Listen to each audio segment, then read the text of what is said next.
Good morning, Cedar Park. Today is Friday, April 12th, and it's an A-Day. On this morning's brief, learn about driverless trucks in Texas. Also catch an all-new sports report and weekend destinations. And seniors, watch out because senioritis is the least of your worries before graduation. Turn it up because the Wolfcast starts now.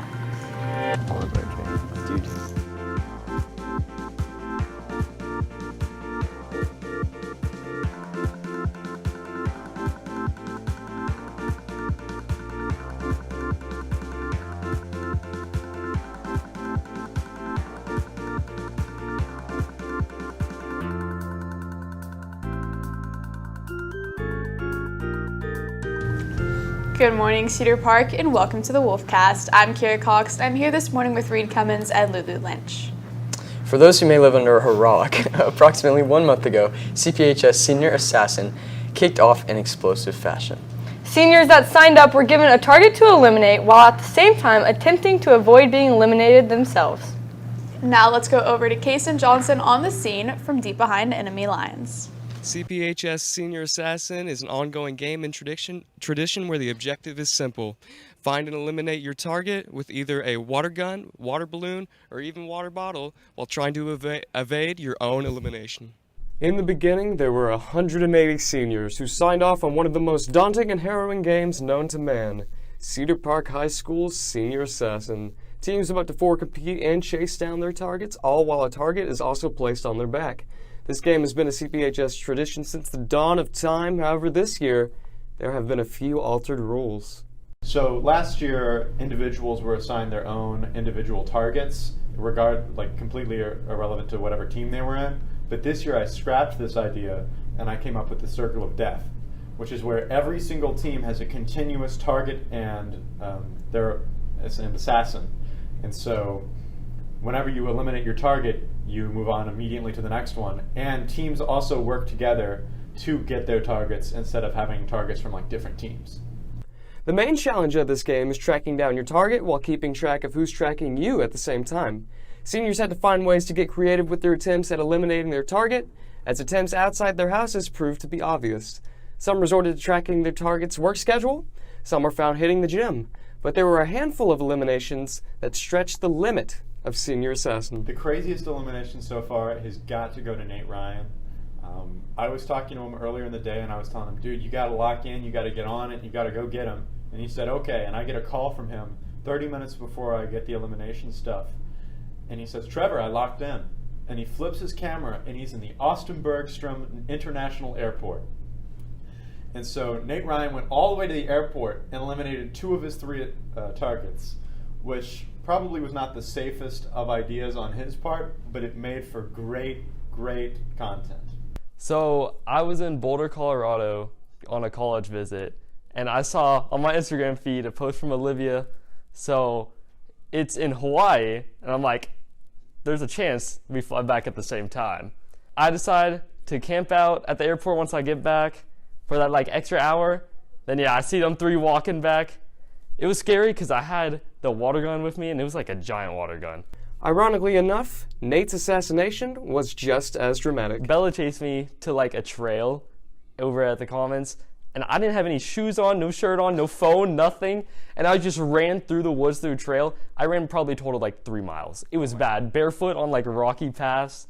A big part of Senior Assassin is the CPHS Senior Assassin Insta page, dedicated to everything from eliminations, fails, and sick training montages, with the first ever training highlight dedicated to the Morp crew, after having almost their entire team eliminated on the first day.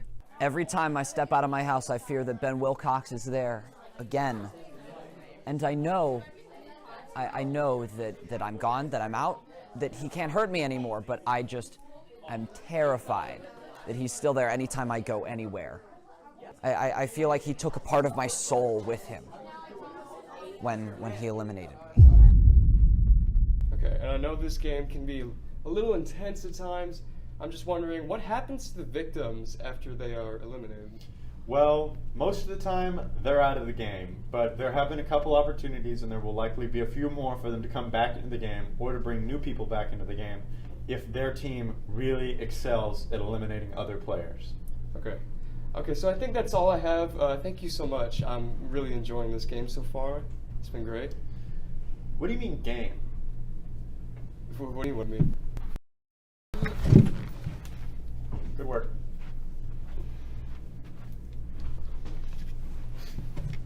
But on a more serious note, as Senior Assassin continues throughout the rest of the school year, seniors, remember to stay alert and aware of your surroundings, and please keep in mind that this contest is not CPHS affiliated in any way, shape, or form. With CPHS News, I'm Kason Johnson. Now let's head back to the desk. Thanks, Kason, and good luck out there, seniors. If you would like to keep up with the current standings, you can check out the CPHS Senior Assassin Instagram page at CPHS-Senior-Assassin-2024. Now let's head over to a check of this morning headlines and today's brief with Gus Mountjoy right after this break.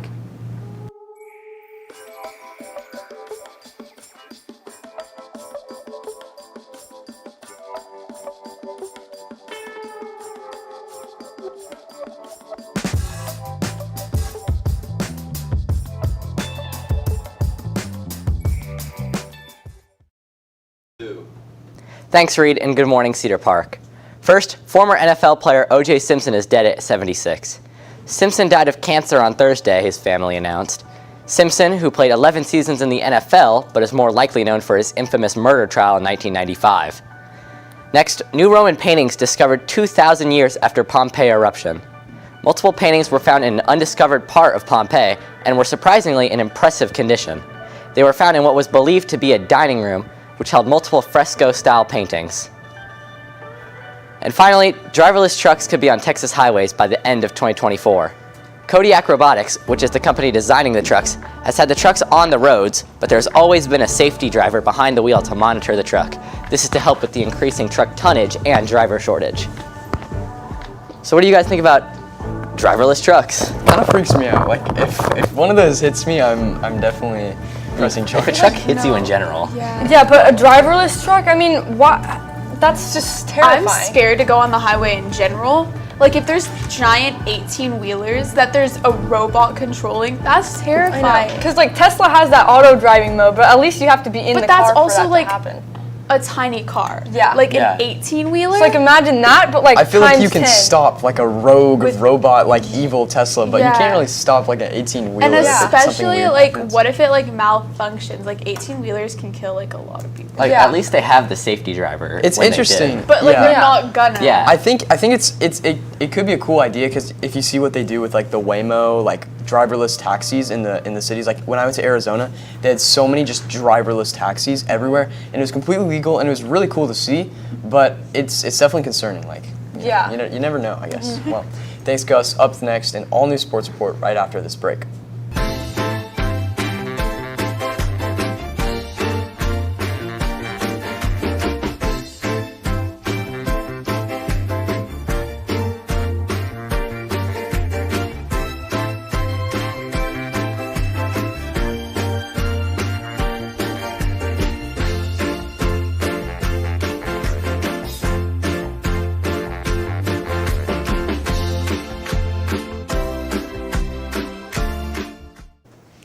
Good morning, Cedar Park. Welcome back to Wolfcast Sports Report. I'm Risa Elizondo.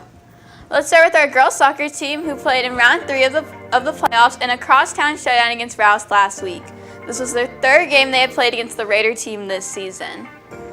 The Wolves put up a good fight, and freshman goalie Gemma Hart had some amazing saves, but in the end, the Wolves fell 1-2. They finished their season with a 15-5-3 record. Great job this season, ladies, and we'll see y'all next year. Now, over to boys soccer. They had their first playoff game at the end of March against Piper High School. They played a tough game but lost 2-6. Great job this season, boys, and we'll see y'all next year. Next, baseball played Hayes High School last Friday night.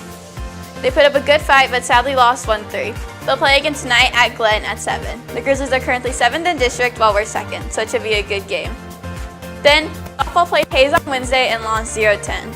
They'll play again tonight at 7 at Glen. Competed in the area meet on Wednesday and brought home a ton of medals. In field events, Cole McLaughlin got 2nd in long jump, Mariah Davis got 2nd in discus throw, and Wyatt Valiente got 4th in discus throw. Then in running, Isabel Conde Frankenberg got 1st in the 800 meter and 2nd in the 1600 meter run. Addison Simon got 2nd in the 100 meter hurdles and 1st in the 300 meter hurdles. Then Jackson Floyd got 2nd in the 110 meter hurdles and 1st in the 300 meter hurdles. Our girls 4x4 team, which consists of Avery Almer, Addison Simon, Concetta Shackett, and Isabel Cunning-Frankenberg, got second. Congrats to all the athletes who competed and moved on to the region meet next week. For updates on CPHS sports throughout the week, check out our X at CPHS_sports. With CPHS News, I'm Marisa Elizondo. Now check out the soccer hype video.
Who the hell is...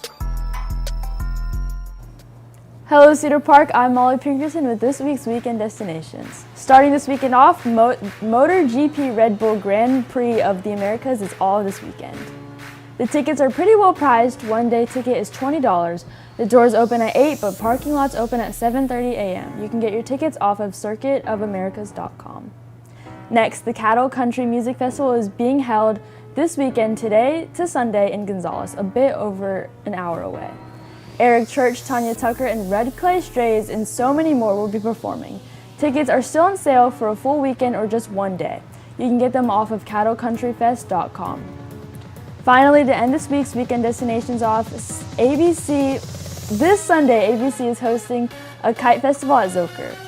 There's games and competitions, the Moss Fest, and more. Registration for these competitions is 11 to 12. There's going to be food trucks and foods. If you go, make sure to be there before 5. So what are y'all's plans this weekend? Honestly, I don't really have much going on. Yeah, I think tanning on Sunday. Yeah, and I would low-key go to the Zilker Kite Festival, or like whatever it is. I want to go to the country festival. Yeah. But it's a little too late. The tickets are kind of expensive. What about you, Kira? Are you up to anything? I'm going to a lacrosse game. Surprise, surprise. Fun. What about you, Reed? I can't, off the top of my head, I don't think I have anything planned, but Okay. So low-key weekend for everybody then. yeah, I feel Okay. Well, that's today's Wolfcast. Thank you for taking time to join us during your day. you can catch anything you missed and more on our X, YouTube, or TikTok at CPHS News.